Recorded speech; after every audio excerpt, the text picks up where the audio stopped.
어둠 속에서 한 줄기 빛을 찾아 헤매던 적이 있으신가요? 모든 것이 무너져 내리고 숨 쉬는 것조차 버거운 그 순간, 당신은 혼자가 아니었습니다. 지금 이 순간에도 하나님은 당신을 향해 손을 내밀고 계십니다. 오늘 제가 나누고자 하는 이야기는 단순한 위로의 말이 아닙니다. 실제로 수많은 사람들의 인생을 완전히 뒤바꾼 살아 숨쉬는 하나님의 약속입니다. 이 말씀들을 붙들었을 때 불가능해 보이던 상황이 가능으로 바뀌고 절망의 밤이 소망의 아침으로 변화되는 기적을 경험하게 될 것입니다. 첫 번째는 두려움 속에서 만나는 하나님의 손에 대한 말씀입니다. 이사야 41장 10절 두려워하지 말라. 내가 너와 함께 함이라 놀라지 말라. 나는 네 하나님이 됨이라. 내가 너를 굳세게 하리라. 참으로 너를 도와주리라. 참으로 나의 의로운 오른손으로 너를 붙들리라. 이 말씀이 단순한 위로의 문장으로 들리십니까? 아닙니다. 이것은 하나님의 살아있는 계약서입니다. 몇 년 전, 저는 한 자매님을 만났습니다. 그녀는 남편의 사업 실패로 빚더미에 앉았고, 두 아이를 키우며 하루하루를 눈물로 버티고 있었습니다. 어느 날 밤, 그녀는 더 이상 견딜 수 없어 성경을 펼쳤습니다. 그리고 이 말씀을 읽는 순간, 뜨거운 눈물이 쏟아졌다고 합니다. 하나님께서 제 손을 붙잡고 계신다는 걸 느꼈어요. 상황은 하나도 변하지 않았는데 제 마음이 완전히 달라졌어요. 그녀는 이 말씀을 매일 아침 고백하기 시작했습니다. 그리고 놀랍게도 3개월 후 그녀는 작은 일을 시작할 기회를 얻었고 1년 후에는 모든 빚을 갚았습니다. 하나님의 의로운 오른손이 그녀를 붙들고 일으켜 세우신 것입니다. 두려움은 거짓말쟁이입니다. 두려움은 우리에게 너는 혼자야. 아무도 너를 도와주지 않아라고 속삭입니다. 그러나 하나님은 분명히 말씀하십니다. 내가 너와 함께한다. 이것은 과거형이 아닙니다. 지금, 이 순간에도 유효한 현재형의 약속입니다. 두 번째는 상처받은 영혼을 향한 하나님의 시선에 대한 말씀입니다. 시편 34편 18절 여호와는 마음이 상한 자에게 가까이 하시고 충심으로 통회하는 자를 구원하시는도다. 세상은 강한 자를 찾습니다. 성공한 자를 높입니다. 그러나 하나님은 정반대입니다. 그분은 마음이 상한 자, 무너진 자, 눈물 흘리는 자에게 가까이 다가오십니다. 한 청년의 이야기를 들려드리겠습니다. 그는 명문대를 졸업했지만 취업에 계속 실패했습니다. 28번째 면접에서 떨어진 날, 그는 한강 다리 위에 서 있었습니다. 하나님, 저는 실패작입니다. 제가 왜 살아야 합니까? 그때 오래전 교회에서 들었던 이 말씀이 떠올랐습니다. 여호와는 마음이 상한 자에게 가까이 하신다. 그는 그 자리에서 무릎을 꿇고 울었습니다. 아무도 없는 다리 위에서 그는 하나님의 따뜻한 임재를 경험했습니다. 다음 날, 그는 작은 카페에서 아르바이트를 시작했습니다. 그곳에서 만난 한 손님이 그의 성실한 태도를 눈여겨보고 자신의 회사에 추천했습니다. 지금 그는 그 회사의 핵심 인재로 성장했습니다. 하나님은 우리가 강할 때가 아니라 약할 때 가까이 오십니다. 우리가 완벽할 때가 아니라 무너졌을 때 손을 내미십니다. 이것이 복음의 역설이며 은혜의 신비입니다. 세 번째 말씀은 염려를 평안으로 바꾸는 기도에 대한 말씀입니다. 빌립보서 4장 6절에서 7절 아무것도 염려하지 말고 다만 모든 일에 기도와 간구로 너희 구할 것을 감사함으로 하나님께 아뢰라. 그리하면 모든 지각에 뛰어난 하나님의 평강이 그리스도 예수 안에서 너희 마음과 생각을 지키시리라. 아무것도 염려하지 말라는 말씀이 현실적으로 가능할까요? 우리가 사는 세상은 염려할 일들이 가득합니다. 자녀 문제, 경제 문제, 건강 문제, 관계 문제. 염려하지 않기란 불가능해 보입니다. 그러나 하나님은 불가능을 명령하지 않으십니다. 이 말씀은 염려할 이유가 없다는 뜻이 아니라 염려 대신 기도를 선택하라는 초대입니다. 어느 어머니의 간증입니다. 그녀의 아들은 고등학교 때부터 마약에 손을 댔습니다. 10년 동안 그녀는 밤마다 울며 기도했습니다. 그러던 어느 날 목사님이 이 말씀을 설교했습니다. 감사함으로 아뢰라. 어떻게 이 상황에서 감사할 수 있나요? 그녀는 항변했습니다. 그러나 그날 밤 그녀는 결단했습니다. 상황이 아니라 하나님께 집중하기로. 그녀는 기도의 내용을 바꿨습니다. 하나님, 제 아들이 아직 살아있음을 감사합니다. 하나님께서 포기하지 않으심을 감사합니다. 이 고통을 통해 제 믿음이 깊어짐을 감사합니다. 놀랍게도 그녀의 마음에 평안이 찾아왔습니다. 상황은 즉시 변하지 않았지만 그녀는 더 이상 염려에 짓눌리지 않았습니다. 그리고 2년 후 아들은 재활센터에서 완전히 회복되어 나왔습니다. 지금은 같은 문제로 고통받는 청소년들을 돕는 상담사로 일하고 있습니다. 이것은 논리로 설명할 수 없는 평안입니다. 상황을 초월하는 평안입니다. 이것이 기도하는 자가 누리는 특권입니다. 네 번째 말씀은 끊을 수 없는 하나님의 사랑에 대한 말씀입니다. 로마서 8장 38절에서 39절.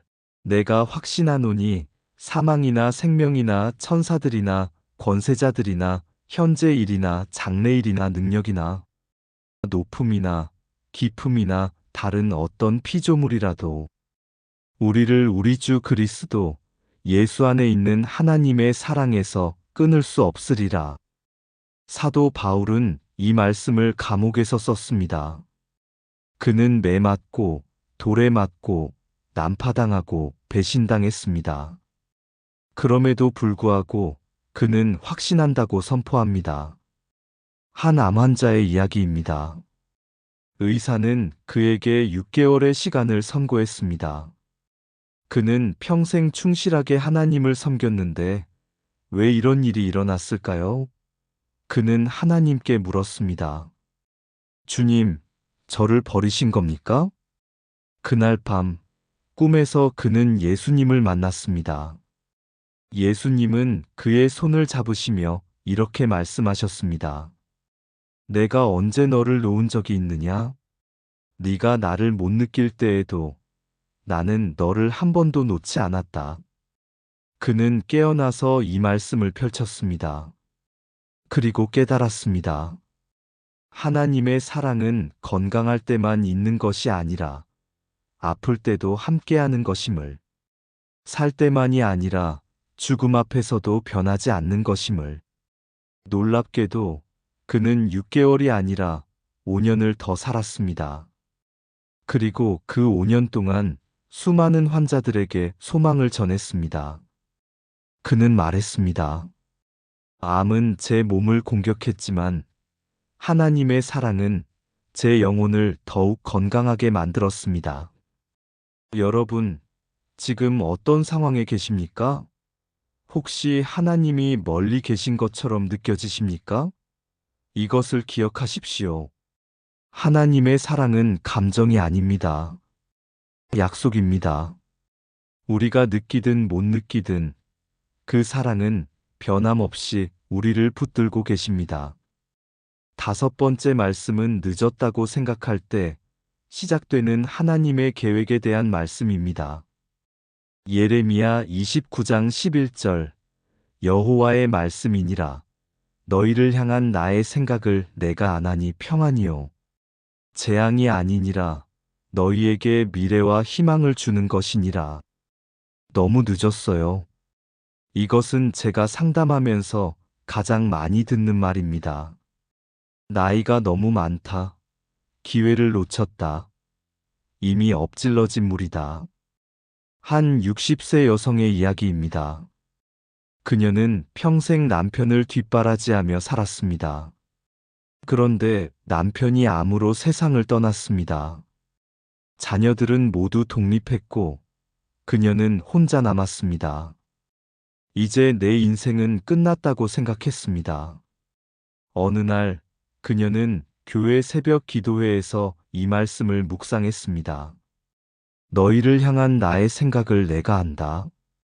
순간 눈물이 쏟아졌습니다. 하나님, 60세인 저도 아직 계획이 있으신가요? 그녀는 평생 하고 싶었던 일이 있었습니다. 바로 제과제빵이었습니다. 그러나 늘 나이가 너무 많다는 생각에 포기했었죠. 그날 그녀는 결단했습니다. 61세에 제과제빵학원에 등록했습니다. 처음에는 어려웠습니다. 젊은 학생들 사이에서 그녀는 유독 눈에 띄었습니다. 그러나 그녀는 포기하지 않았습니다. 2년 후 그녀는 작은 베이커리를 열었습니다. 지금 그 가게는 동네에서 가장 유명한 빵집이 되었고 그녀는 65세에 제과기능장 자격증까지 땄습니다. 그녀는 말합니다. 하나님의 시계는 우리와 다릅니다. 우리가 늦었다고 생각할 때가 하나님께는 딱 맞는 타이밍일 수 있습니다. 바벨론 포로로 끌려간 이스라엘 백성들도 그랬습니다. 70년이라는 긴 시간, 그들은 모든 것을 잃었다고 생각했습니다. 그러나 하나님은 그 절망의 땅에서 이 약속을 주셨습니다. 나는 너희를 위한 계획이 있다. 그리고 정확히 70년 후 그들은 고향으로 돌아왔습니다. 성전을 재건했습니다.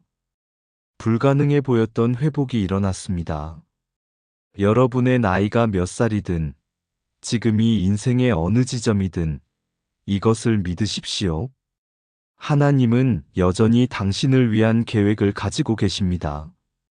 그 계획은 재앙이 아니라 평안이며 절망이 아니라 희망입니다. 여섯 번째 말씀은 불가능을 가능으로 바꾸시는 하나님에 대한 말씀입니다. 누가복음 1장 37절 대저 하나님의 모든 말씀은 능하지 못하심이 없느니라. 이 짧은 구절이 얼마나 강력한지 아십니까? 이것은 천사 가브리엘이 마리아에게 한 말입니다. 동정녀가 아이를 잉태한다는 것, 인간의 논리로는 불가능한 일이었습니다. 한 부부의 간증입니다. 그들은 10년 동안 아이를 갖지 못했습니다. 모든 의학적 방법을 시도했지만 실패했습니다. 의사는 말했습니다. 자연 임신은 불가능합니다.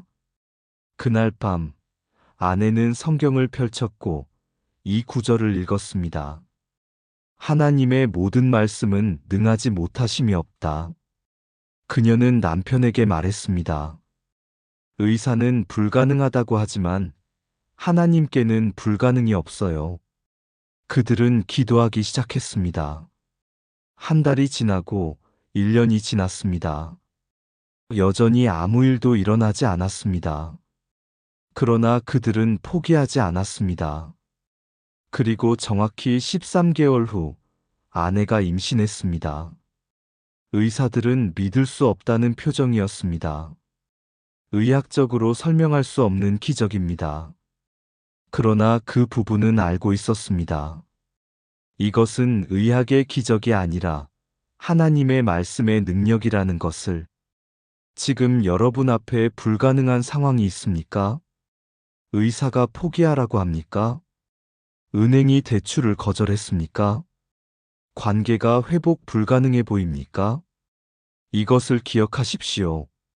하나님은 말씀으로 천지를 창조하신 분입니다. 말씀으로 죽은 나사로를 살리신 분입니다. 말씀으로 홍해를 가르신 분입니다. 그 하나님이 오늘도 살아계십니다. 문제는 우리가 하나님의 능력을 의심하는 것이 아니라 그 능력이 나에게도 적용될 수 있다는 것을 믿지 못하는 것입니다. 오늘 이 말씀을 붙드십시오. 하나님의 모든 말씀은 능하지 못하심이 없다. 7번째 말씀은 세상 끝날 때까지 함께 하시는 주님에 대한 말씀입니다. 마태복음 28장 20절 내가 세상 끝날 때까지 너희와 항상 함께 있으리라. 외로움은 현대인의 가장 큰 질병입니다. SNS로 연결된 세상에서 사람들은 그 어느 때보다 외롭습니다. 한 대학생의 이야기입니다. 그는 지방에서 서울로 대학을 왔습니다. 화려한 캠퍼스 생활을 꿈꿨지만 현실은 달랐습니다. 친구를 사귀기 어려웠고 매일 혼자 밥을 먹었습니다. 어느 날 밤 그는 고시원 방에서 울고 있었습니다. 하나님, 저는 왜 이렇게 외롭습니까? 아무도 저를 이해하지 못합니다. 그때 어릴 적 주일학교에서 배웠던 이 말씀이 떠올랐습니다. 내가 항상 너희와 함께 있으리라. 그는 무릎을 꿇고 기도했습니다. 그리고 놀라운 경험을 했습니다. 방 안에 따뜻한 임재가 가득 찼습니다. 그날 밤 저는 혼자가 아니었습니다. 예수님이 제 옆에 앉아 계신 것처럼 느껴졌습니다. 그 경험 이후 그는 변화되었습니다. 여전히 친구가 많지는 않았지만 더 이상 외롭지 않았습니다. 그는 예수님과 대화하는 법을 배웠습니다. 걸으면서, 버스를 타면서, 밥을 먹으면서 주님과 대화했습니다. 그리고 놀랍게도 그가 외로움을 이겨내자 사람들이 그에게 다가오기 시작했습니다. 지금 그는 캠퍼스 선교회의 리더가 되어 외로운 학생들을 돕고 있습니다. 예수님의 이 약속은 조건부가 아닙니다. 네가 잘하면, 네가 성공하면 함께하겠다는 것이 아닙니다. 항상 함께하신다는 무조건적인 약속입니다. 세상 끝날 때까지라는 말씀은 시간의 한계가 없다는 뜻입니다. 또한 어떤 상황에서도 변하지 않는다는 뜻입니다. 성공할 때도 실패할 때도 기쁠 때도 슬플 때도 살 때도 죽을 때도 주님은 함께 하십니다. 8번째 말씀은 지친 영혼에 부어주시는 새 힘에 대한 말씀입니다. 이사야 40장 31절 오직 여호와를 앙망하는 자는 새 힘을 얻으리니 독수리가 날개치며 올라감 같을 것이요. 다른 박질하여도 곤비하지 아니하겠고 걸어가도 피곤하지 아니하리로다. 번아웃은 현대인의 또 다른 질병입니다. 육체적으로도 영적으로도 지쳐버린 사람들이 너무 많습니다. 한 목회자의 간증입니다. 그는 20년 동안 열심히 사역했습니다. 그런데 어느 날 더 이상 아무것도 하고 싶지 않았습니다. 설교 준비도 신방도 기도도 무의미하게 느껴졌습니다. 하나님, 저는 목회자로서 실격자입니다. 제게 더 이상 힘이 없습니다. 그는 모든 것을 내려놓고 산으로 올라갔습니다. 3일 동안 금식하며 기도했습니다. 아니, 기도라기보다는 그냥 하나님 앞에 앉아 있었습니다. 말도 나오지 않았습니다. 셋째 날, 그는 이 말씀을 읽었습니다. 여호와를 앙망하는 자는 새 힘을 얻는다. 그 순간, 그는 자신의 문제를 깨달았습니다. 그는 하나님을 위해 일했지, 하나님을 바라보며 일하지 않았던 것입니다. 저는 사역의 결과를 바라봤습니다. 교회 성장을, 사람들의 인정을 바라봤습니다. 정작 하나님은 바라보지 않았습니다. 그는 회개했습니다. 그리고 다시 시작했습니다. 이번에는 결과가 아니라 하나님을 바라보며 일했습니다. 놀랍게도 새 힘이 솟아났습니다. 예전처럼 화려하진 않았지만 더 깊은 기쁨이 있었습니다. 새 힘이라는 표현에 주목하십시오. 예전의 힘이 아닙니다. 하나님은 우리에게 우리가 잃어버린 힘을 회복시켜 주시는 것이 아니라 전혀 새로운 차원의 힘을 주십니다. 독수리가 날개치며 올라가는 것처럼 독수리는 폭풍우를 피하지 않습니다. 오히려 폭풍우를 이용해서 더 높이 올라갑니다. 하나님이 주시는 힘도 그렇습니다. 어려움을 없애주시는 것이 아니라 그 어려움을 딛고 더 높이 올라가게 하십니다. 지금 지쳐 있습니까? 더 이상 앞으로 나아갈 힘이 없습니까? 하나님을 앙망하십시오. 바라보십시오. 기다리십시오. 그분은 반드시 새 힘을 주실 것입니다. 9번째 말씀은 길이신 예수님에 대한 말씀입니다.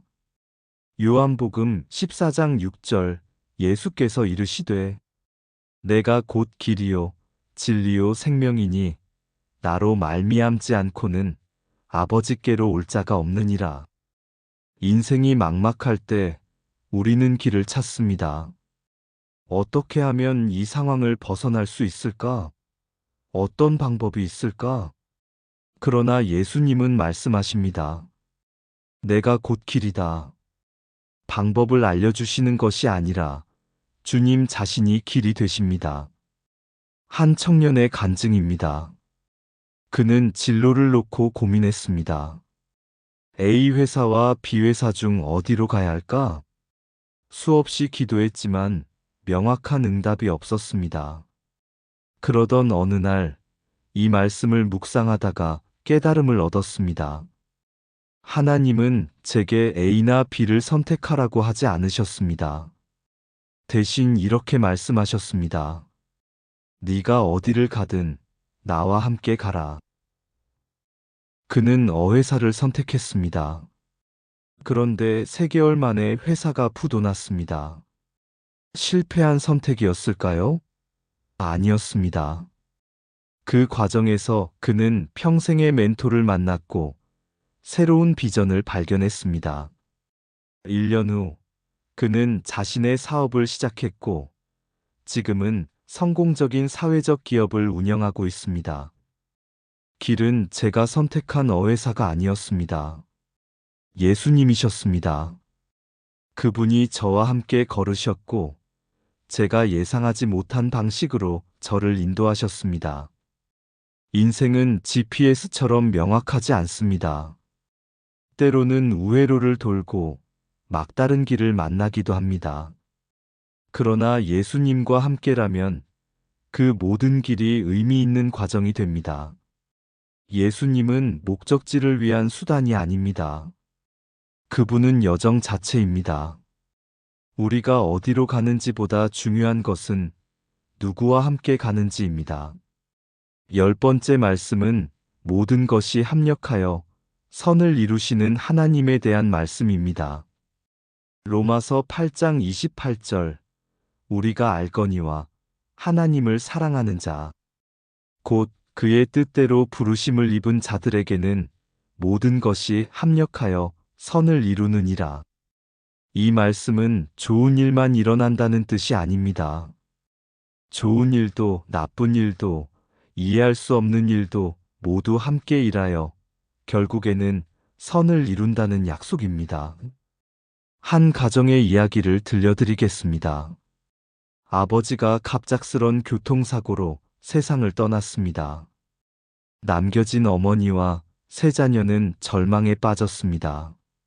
하나님, 왜 우리 아버지를 데려가셨습니까? 이것이 선입니까? 10년이 흘렀습니다. 첫째 아들은 의사가 되었습니다. 그런데 그는 일반 병원이 아니라 오지 의료봉사를 선택했습니다. 아버지의 죽음을 통해 저는 삶의 의미를 다시 생각하게 됐습니다. 돈보다 사람이 소중하다는 것을 배웠습니다.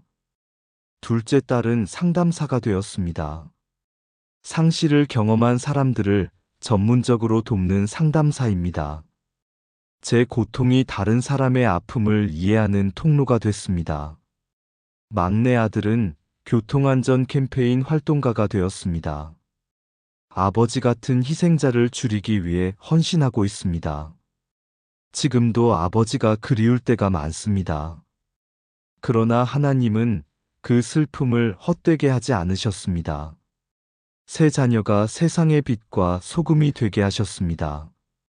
이것이 합력하여 선을 이루신다는 의미가 아닐까요? 여러분, 지금 이해할 수 없는 일을 겪고 계십니까?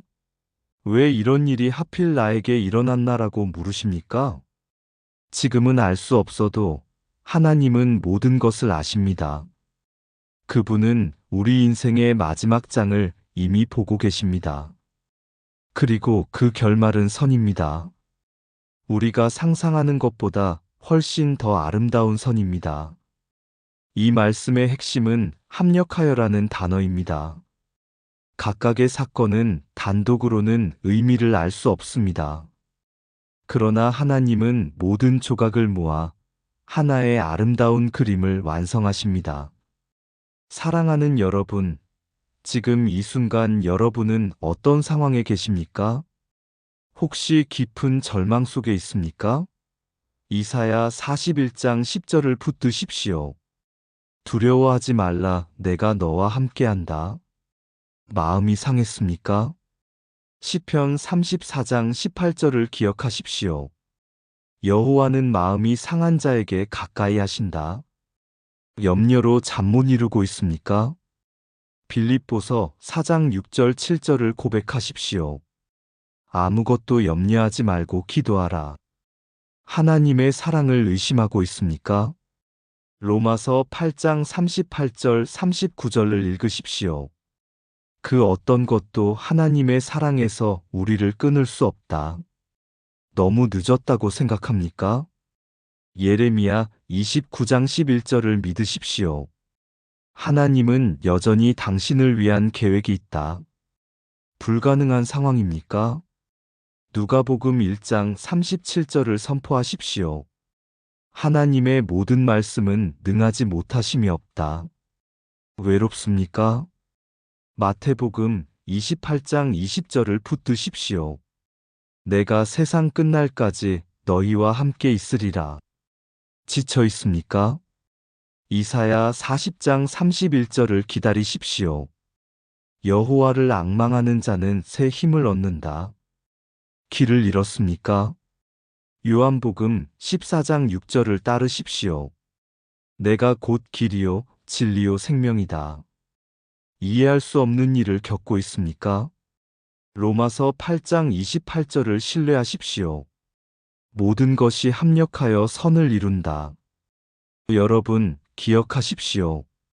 하나님의 말씀은 2000년 전의 기록이 아닙니다. 오늘, 지금, 여러분을 향한 살아있는 음성입니다. 이 영상이 도움이 되셨다면 좋아요와 구독 버튼을 눌러주세요. 그리고 댓글로 아멘을 남겨주세요. 또한 이 영상을 힘들어하는 누군가에게 보내주세요. 여러분이 받은 은혜를 다른 사람에게도 전해주세요. 말씀은 나눌수록 더 많은 사람에게 생명을 줍니다.